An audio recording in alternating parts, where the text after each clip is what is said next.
Assalamualaikum warahmatullahi wabarakatuh. Alhamdulillahirabbil alamin. Segala puji bagi Allah Subhanahu wa taala yang telah memberikan kita nikmat iman, Islam, dan kesehatan sehingga kita dapat berkumpul di tempat yang penuh berkah ini. Salawat serta salam semoga selalu tercurah kepada junjungan kita Nabi Muhammad SAW, kepada keluarganya, sahabatnya, dan seluruh umatnya hingga akhir zaman. Amin ya robbal alamin. Perkenalkan, nama saya Kayla Diva Permeswari dan pada kesempatan kali ini, izinkan saya menyampaikan sebuah dakwah singkat yang berjudul Hindari Perkelahian, Tebarkan Kedamaian. Saudaraku sekalian yang dirahmati Allah, kita hidup di zaman di mana emosi dan gengsi seringkali lebih besar daripada akal sehat. Sedikit salah paham, sedikit ejekan, bahkan sekedar komentar di media sosial bisa memicu perkelahian. Padahal, Islam adalah agama kedamaian. Nama Islam sendiri berasal dari kata salam, yang berarti damai. Perkelahian tidak hanya melukai tubuh, tetapi juga melukai hati, persaudaraan, dan kehormatan. Bahkan, Rasulullah SAW dengan tegas melarang umatnya untuk saling menyakiti.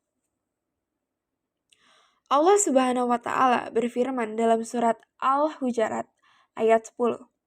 Sesungguhnya orang-orang mukmin itu bersaudara, maka perdamaikanlah antara kedua saudaramu yang berselisih dan bertakwalah kepada Allah agar kamu mendapat rahmat.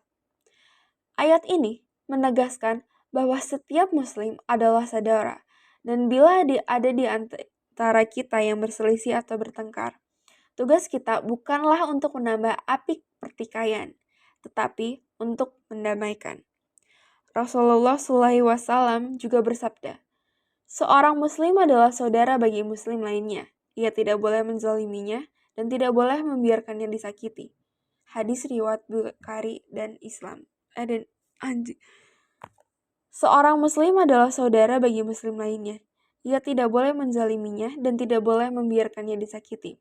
Hadis riwayat Bukhari dan Muslim. Hadis ini mengajarkan bahwa perkelahian sesama muslim adalah tanda lemahnya iman dan kendali diri. Saudaraku, mari kita renungkan sejenak. Apa hasil dari perkelahian? Rasa sakit di badan mungkin sembuh dalam beberapa hari, tetapi luka di hati bisa bertahan bertahun-tahun. Persahabatan bisa hancur, keluarga bisa terpecah, bahkan nyawa bisa melayang hanya karena emosi sesaat. Perkelahian juga membuat kita kehilangan berkah dari Allah, karena hati yang penuh amarah tidak akan tenang dan sulit menerima kebaikan. Lalu, bagaimana cara kita menghindari perkelahian? Pertama, kita dapat mengendalikan emosi kita. Nabi bersabda, bukanlah orang kuat itu yang pandai bergulat, tetapi orang kuat adalah yang mampu menahan amarah. Hadis riwayat Bukhari dan Muslim. Kedua, diam ketika marah.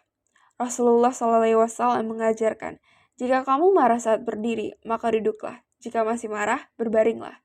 Artinya, turunkan posisi, turunkan ego. Ketiga, minta maaf terlebih dahulu. Mengalah bukan berarti kalah.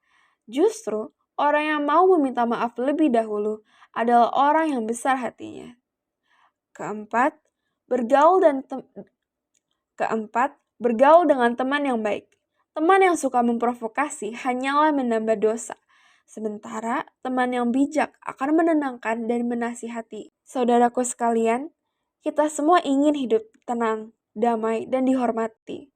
Tetapi, kedamaian tidak akan datang jika kita masih menyimpan dendam. Mulailah dari diri sendiri. Belajar memaafkan.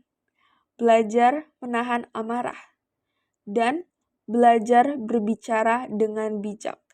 Ingatlah, Rasulullah SAW adalah manusia paling lembut hatinya. Padahal beliau sering dihina, dilempari. Berikut adalah beberapa hadis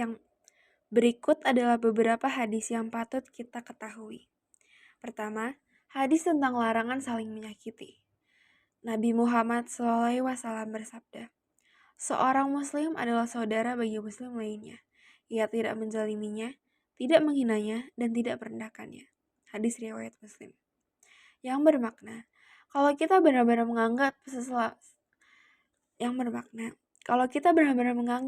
muslim sebagai saudara, maka tidak mungkin kita tega berkelahi atau menyakiti mereka. Hadis tentang menjaga persaudaraan. Nabi bersabda, tidak halal bagi seorang muslim untuk memutuskan hubungan dengan saudaranya lebih dari 3 hari. Barang siapa yang melakukan itu, lalu mati dalam keadaan demikian, maka ia tidak termasuk golongan umatku. Hadis riwayat Abu Dawud. Yang bermakna, jika kita pernah berkelahi atau berselisih, jangan dibiarkan terlalu lama. Islam mengajarkan untuk berdamai dan memaafkan sebelum 3 hari berlalu. Yang ketiga, hadis tentang bahaya marah. Rasulullah SAW bersabda, jangan marah. Lalu seseorang mengulanginya berkali-kali. Namun Nabi tetap bersabda, jangan marah. Hadis riwayat Bukhari. Yang berarti, Rasulullah ingin menekankan betapa pentingnya mengendalikan amarah. Karena dari marahlah muncul kebencian, permusuhan, dan perkelahian. Semoga kita semua dijauhkan dari perkelahian, dijaga dari sifat marah, dan diberikan hati yang lembut untuk selalu mencintai sesama. Sekian dakwah saya. Wassalamualaikum warahmatullahi wabarakatuh. Terima kasih.